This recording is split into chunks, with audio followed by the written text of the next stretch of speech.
Principal photography would end in late 1983, though Lynch and crew still had about 4 months of work left to finish almost 400 special effects sequences, all in conditions which special effects supervisor Barry Nolan described as the worst he had ever worked under. The reasons for these difficulties were various, but chief among them was the lack of anything to work with in Mexico, as there were no special effects facilities, no model shops, and no computer for the motion control system. So the complex calculations needed to steer and time the thing had to be done with a hand calculator. Add to that the short time frame, and you had a hectic situation that was a breeding ground for disaster. Among the most notable special effects used in the film is miniatures, a pre-CGI technique often employed to film the exteriors of spaceships. A good example of its use is this scene when the Atreides first land on Arrakis. Here, the only large parts are the Atreides family, some troops, and the door they walk out of, the rest being miniature spaceships and figures added to the background and foreground using forced perspective. The way this worked is that the foreground elements would be at the top of a scaffold tower, with a hole in the center, through which the set for the spaceship door would be seen far in the distance. The two would then be filmed together to create an illusion of scale, making the Atreides ships seem gigantic. Similar techniques would be used for every spaceship, large structure, and desert vehicle, such as the Spice Harvester, and then there were of course the worms, who were among the film's most challenging miniatures, due to them not only having to look organic, something that was much harder than a spaceship to sell due to how they had to move, but also because they ran the risk of looking either too phallic or like gigantic turds. Rambaldi built them 16 mechanically puppeteered worms, controlled by special handlers, each in charge of different segments, a feat that took a lot of practice. The monsters would then be shot on miniature sets for the wide shots of them, with actors being matted in later, though that left the question of how they would create a fake miniature desert. They could not use real sand, as that would look too large when shot along the miniature worms and spaceships that were supposed to appear gigantic, and also because it would fall in chunks when collapsing, whereas they needed it to flow with the gracefulness of water.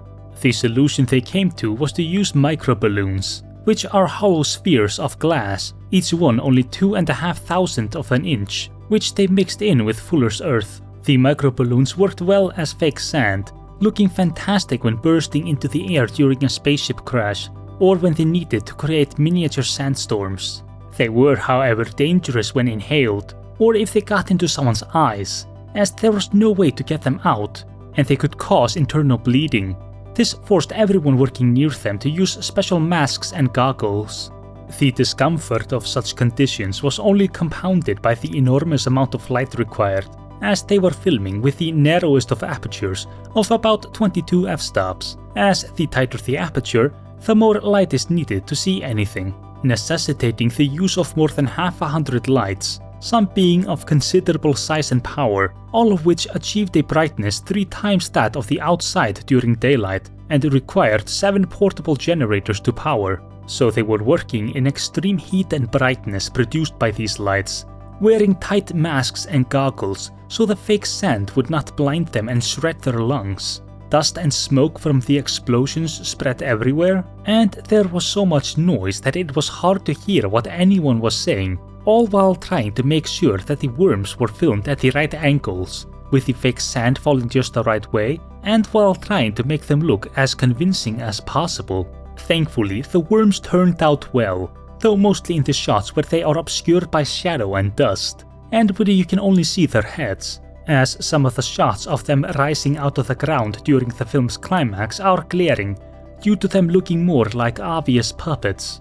Though that is not to take away from the Herculean effort that went into each frame of the worms, as even though they look outdated by today's standards, there are not many shots where they look outright bad, the filmmakers giving their creations scale and a feeling of immense power. My favorite example being the scene where one worm swallows a spice harvester whole, an effect that was achieved by releasing a weight underneath the worm, which would shoot its head up and make it look as if it were rising out of the ground.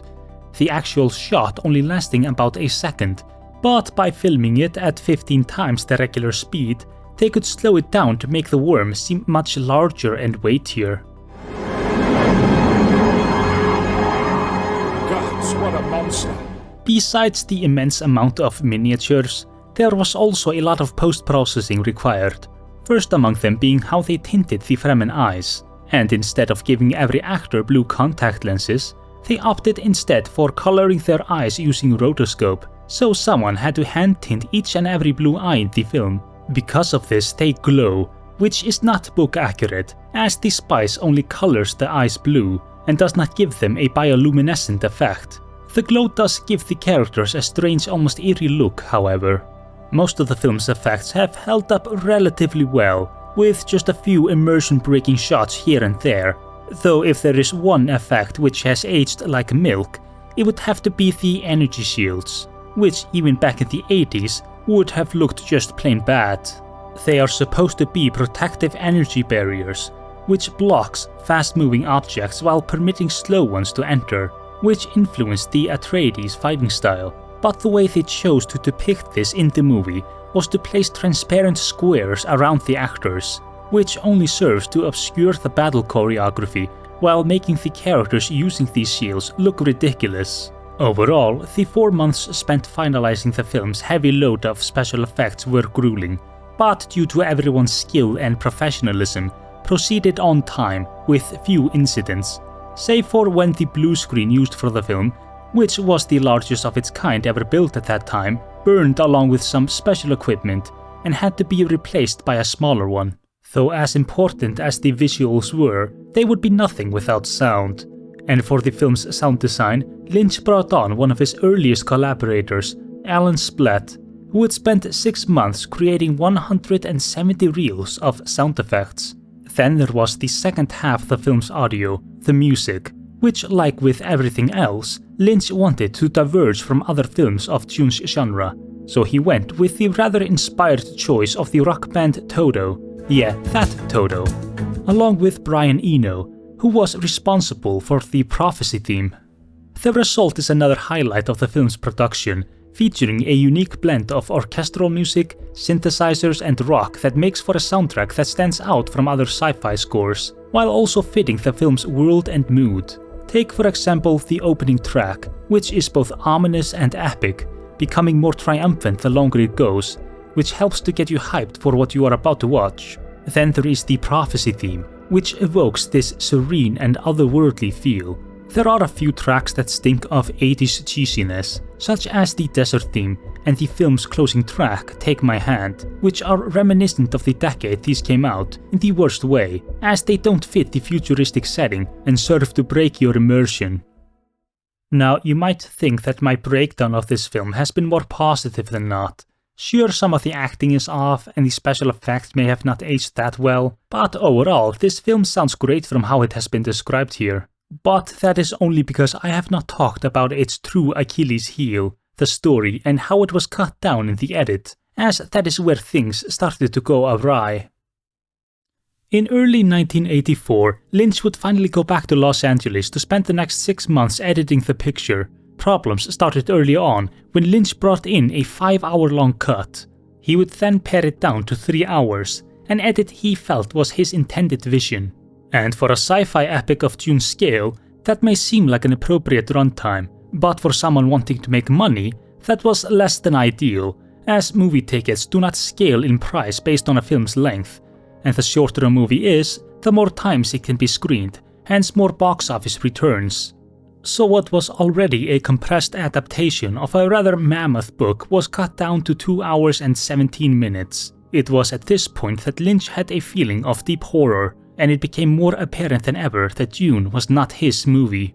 And the cuts made were not minor ones, including much of Princess Irulan's opening monologue, a scene of a Fremen priest telling Paul that he must conquer one of the sandworms, a scene of Ramallo giving some exposition, Thufir Hawat and Leto talking about the prophecy and of how the people of Arrakis believe Paul to be their savior, the shout-out Mapes giving Jessica a crysknife, Paul cursing the Bene Gesserit for making him what he is, Thufir Hawat's death, much of the Water of Life sequence, which was truncated into a single scene, and Paul's duel with Jamis, which is one of the more baffling cuts, as Paul killing the Fremen warrior is a pivotal moment in his development, as it is not only the first time he kills a man, but the moment he becomes a part of the Fremen culture he will one day lead.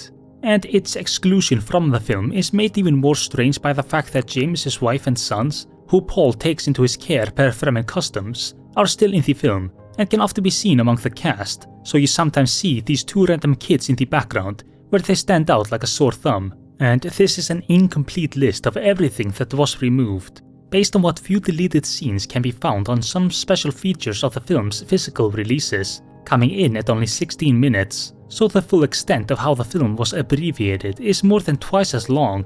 To give some perspective on how abridged the movie is, it helps to compare it to the 2021 version, which is about 2.5 hours and covers everything that happens in the first hour and a half of the 1984 film.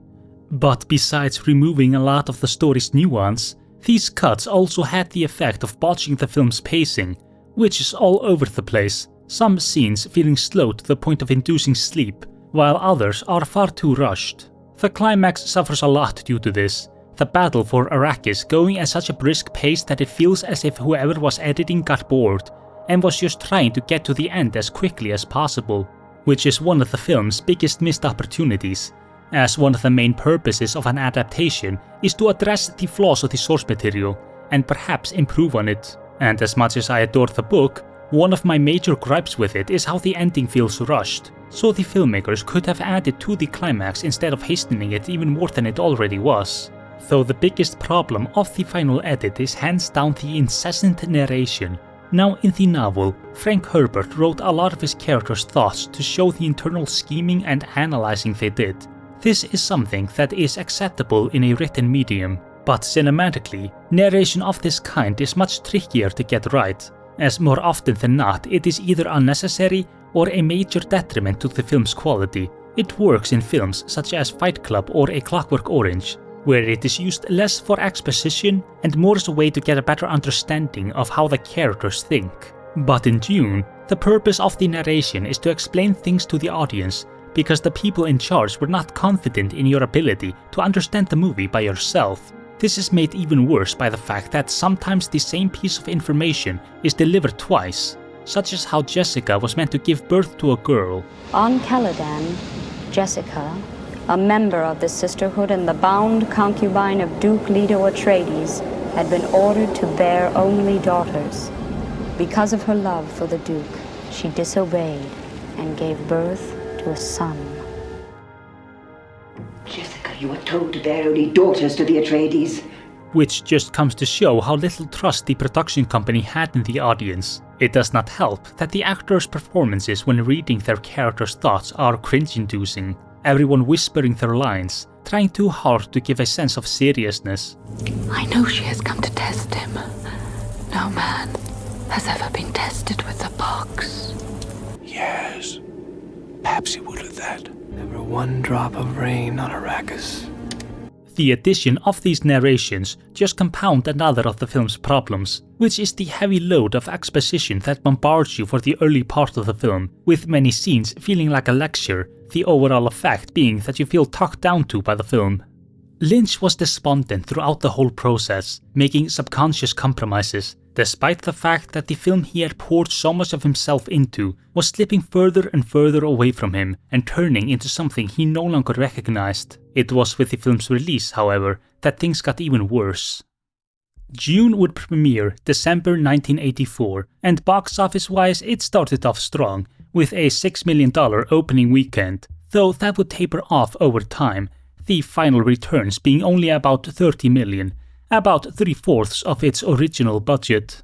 It fared no better critically, its reviews ranging from lukewarm to scathing, critics like Roger Ebert and Gene Siskel claiming it to be the worst movie of the year. Most criticisms focused on the incomprehensibility of the story, the visuals and the lackluster effects, Ebert saying, "This movie is a real mess, an incomprehensible, ugly, unstructured, pointless excursion into the murky realms of one of the most confusing screenplays of all time." And Siskel concurring with, "It's physically ugly, it contains at least a dozen gory gross-out scenes, some of its special effects are cheap, surprisingly cheap, because this film cost a reported $40 to $45 million, and its story is confusing beyond belief.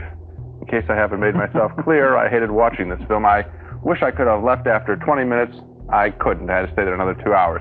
The film had its defenders, such as science fiction writer Harlan Ellison and even Frank Herbert himself, who approved of Lynch's interpretation, though any praise was drowned out by the overwhelming derision the popular critics laid out against it. David Lynch was at that time working on the script for the film's sequel, Dune Messiah, but due to the first film's disappointing financial and critical results, any plans for a follow-up were scrapped, Lynch's 3-film contract going away with them. Lynch till this day speaks about Dune with an air of regret and disappointment. I always say Dune is a huge, gigantic sadness in my life because I did not have final cut on that film. Total creative control I didn't have. The film is not the film that I would have made had I had that final control. He has even refused to ever do a director's cut, despite being offered to. Raffaella was not in agreement, saying that Lynch's cut would not have been much better. It was 5 hours long and it was impenetrable, if you were able to stay awake. In her opinion, the film's biggest flaw was how faithful it was to the book, and that they were too afraid to veer away from it, despite the fact that a book and a film are different mediums. Dino de Laurentiis, who some might blame for the final cut, was in fact more in agreement with Lynch, saying that it was the film's distributor, Universal Studios, who had encouraged them to cut the film. And I did the mistake to listen Universal and cut 1 hour from the movie. Immediately we cut 1 hour from the movie, it was not the same movie. We destroyed the editing room of the movie. A 3-hour cut was released in 1988 as a TV film, though it was not the version Lynch intended, as he has disowned it and had his name removed from the credits, which is why its direction was credited to Alan Smithee, a go-to pseudonym for Hollywood directors who do not want their names associated with the movie. And it is easy to see why, for as flawed as the theatrical cut is, the extended cut is downright excruciating, moving at a snail's pace, which makes it a challenge to stay awake while viewing it. And because it did not have enough narration already, they added another narrator to give even more pointless explanations, starting with a lazy opening that uses concept art to explain Dune lore, some of which has little relevance to the movie, such as the Butlerian Jihad. Finally came the Great Revolt, the religious crusade against the machines. And continuing as the film goes along, the powerful Bene Gesserit sisterhood for 90 generations has been manipulating bloodlines to produce the Kwisatz Haderach, a super being. Dr. Wellington Huey, royal physician to the House of Atreides. He wears the diamond tattoo of imperial conditioning on his forehead. Among those who serve the Baron is Peter de Vries, Mentat Master of Assassins. The narrator even explaining things that we see the characters do. With his ducal signet ring, the Duke put the seal of the House of Atreides under his signature, Duke Leto of Arrakis. Which gives you the feeling of being condescended to by the film. Now, it would be easy to come away with the conclusion that had David Lynch been given final cut, then Dune would have come out much better and taken its place as a classic and a masterpiece of science fiction cinema. That the story of Dune's production is that of a genius auteur artist being constrained by the money-obsessed producers and studios, who diluted and destroyed his vision. Though that would be a simplistic and erroneous view on the matter. First of all, despite their disagreements, Lynch holds no ill will towards either Dino or Raffaella. I love Dino and I love Raffaella, and I loved working with them. We were like a family. I just know the way they are and they know the way I am. We loved each other in spite of it, and so I don't blame them. I take it on myself. And as for whether or not Lynch's intended cut for Dune would have been better, as tempted as I am to concur, I would have to disagree, as some of the film's deep-seated problems would still persist, namely the fact that Lynch missed the fundamental point of Dune. As has been stated before, Paul Atreides, as he is depicted in the novels, is not a conventional protagonist, though he may appear so at the first glance. He has many of the characteristics of one: a royal lineage, a prophetic destiny, a clear villain who he swears vengeance against, a people who he rallies to his aid and liberates, and a messianic status, a typical space Jesus white savior hero with special abilities who topples the evil regime and ushers in an era of peace and prosperity. Though that only appears to be so on a surface level reading of the first Dune book, as these traits are meant to both trick the reader and the book's characters into believing that Paul is a hero when the truth is much more complicated. This is foreshadowed in the first novel, as Paul's special abilities as a Kwisatz Haderach are not the result of any higher power, but because of the machinations and manipulations of the Bene Gesserit Order, who were scheming to control the bloodlines of the noble houses through selective breeding in order to one day create a male Bene Gesserit who they could rule the galaxy through. A fact that Paul despises, as he refers to himself as a freak. "I'll never be a mentat," he said. "I'm something else, a freak." And not just because he refuses to be the Bene Gesserit's chess piece, but also due to the prescient visions he receives of a possible great and cataclysmic war and crusade of a galactic scale. He had seen two main branchings along the way ahead. In one, he confronted an evil old baron and said, "Hello, grandfather." The thought of that path and what lay ahead sickened him. The other path held long patches of grey obscurity, except for peaks of violence. He had seen a warrior religion there, a fire spreading across the universe with the Atreides green and black banner waving at the head of fanatic legions drunk on spice liquor. Gurney Halleck and a few others of his father's men, a pitiful few, were among them, all marked by the hawk symbol from the shrine of his father's skull. And it is even outright stated that a hero like Paul would be a negative thing for Arrakis, like in this quote from Liet Kynes' father, "No more terrible disaster could befall your people than for them to fall into the hands of a hero," his father said. Furthermore, the prophecy concerning Paul's messianic status and the liberation of Arrakis is nothing more than a fiction planted into the Fremen religion by the Bene Gesserit, a safety valve as it is described by Jessica. A safeguard for if a Bene Gesserit were trapped on the planet and needed a ruse to trick the Fremen into providing them service and safety, something which Paul and his mother take advantage of when fleeing the Harkonnens, before using it to rally a Fremen army in retaliation against their enemies and to take control of Arrakis and the galaxy. This may at first appear to be a heroic act. Sure, Paul's messianic status is based on lies, though it did result in the overthrow of the far more evil Harkonnens and the Emperor. But that conclusion is made null and void by the preceding novels, especially the second book, Dune Messiah, where it is made quite clear that Paul's actions resulted in perhaps far more death and destruction than a continued Harkonnen rule. Spoilers for anyone who has not read the book. There, Paul has become the dictatorial galactic emperor, a rule he cemented through bloodshed and oppression, a fact that he spends most of the book grappling with.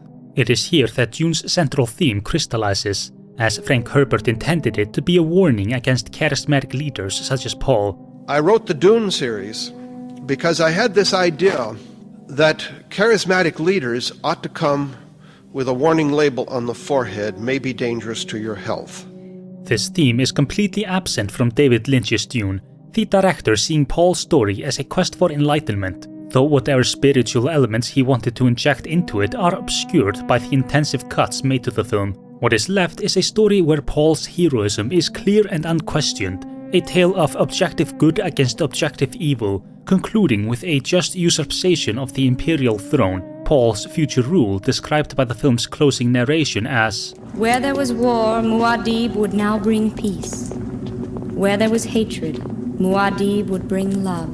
Which is quite different to how it went in the novels, where Paul had to wrest power through a more than a decade-long war and suppression of revolts, which he summarizes like this. Statistics. At a conservative estimate, I've killed 61 billion, sterilized 90 planets, completely demoralized 500 others. I've wiped out the followers of 40 religions, which have existed since. Unbelievers, Korba protested. Unbelievers all. No, Paul said. Believers. Where there was war, Muad'Dib would now bring peace. Where there was hatred, Muad'Dib would bring love. This is made even worse at the end when Paul makes it rain Lion King style, bringing water to the desert planet, suggesting that it will become a plant-filled paradise under Paul's enlightened rule. Though all I can think of is the fact that these sandworms will all die out due to the fact that water is poisonous to them. So not only will space travel be near impossible, as the spice is produced early on in their life cycle, leading to the collapse of the galactic economy, but this would also lead to the near extinction of all life on Arrakis, as on the almost plantless desert planet, the worms are the main producers of oxygen. So good job, dumbass. Have fun not being able to breathe. Now, I am not of the opinion that an adaptation has to be a one-to-one transfer of its source material. There are many examples of films improving on the books they were based on, such as Fight Club or Oldboy, many of their most iconic scenes being original to the films. And then there's also Starship Troopers, which completely transformed its source material and made what could almost be called a parody, turning a book with fascistic themes into an anti-fascist film. Though in all those cases, the filmmakers maintained the source material's strengths, discarded their weaknesses, and hence improved upon the original. And for me, Dune's themes of warning against hero worship is one of the aspects that truly elevates it from being just another sci-fi epic, as it is a timeless message, and in my opinion, why the book is still relevant and still being adapted to this day. So by removing it, what you have is just basic plot points with nothing behind them. And as cool as it is to see some of the novel's iconic moments, creations, and characters on screen, at the end of the day, the final experience is lackluster. And besides the restraints of a film's runtime, the limits of 80s filmmaking technology and studio interference, one of the main reasons as to why Dune ultimately fails as a film and adaptation is because David Lynch was not the right director for it. He is undoubtedly talented and will be remembered as one of the greatest filmmakers of all time, and his passion for the film is not in question either, as there is no indication that he made it for a large paycheck, nor that he did not try his best. But the simple fact of the matter is that not every director is right for every project, and looking at most of the stories and films that Lynch is interested in, it is clear that a film like Dune is just not up his alley. Where David Lynch works best is in a story with surrealistic and dreamlike elements, stories of a dark criminal underbelly hidden in a seemingly ideal small-town milieu, stories exploring the psychology of broken people with false memories and a fragmented sense of self, stories that are incomprehensible on a first viewing and are open to interpretation, stories that break every fundamental rule of filmmaking and are heavy with both narrative and filmmaking experimentation. As he has said himself, I want to make films that occur in America, but that take people into worlds where they may never go, into the very depths of their being. And something like Dune is so different from anything Lynch had done before and after, that it is hard not to come to the conclusion that he was just not right for the job. So the 1984 Dune is ultimately a commendable effort, filled with visual splendor, inventive practical effects, with a few great performances mixed in with some lacking ones, great art design, but also a badly paced story, robbed of its nuance and thematic depth by excessive cuts, and a creative team that missed the story's main point. Because of David Lynch's lack of control and the film's failings, Dune is often ignored in discussions of his filmography and written off as an inconsequential part of his oeuvre and story as an artist. But that is far from true, as Dune may perhaps be one of Lynch's most important films, as while making it, he learned two important lessons. First was to never give up Final Cut, and the second was that he was never meant to be a big-budget director of mass-appeal blockbusters, that his true calling was to make lower-budget niche films. So in the end, Dune's low box office returns were a positive, as had it succeeded, he may have been stuck making Dune sequels for God knows how long. And as much as I would have loved to see his interpretation of Emperor Leto II, his time was best served on other projects.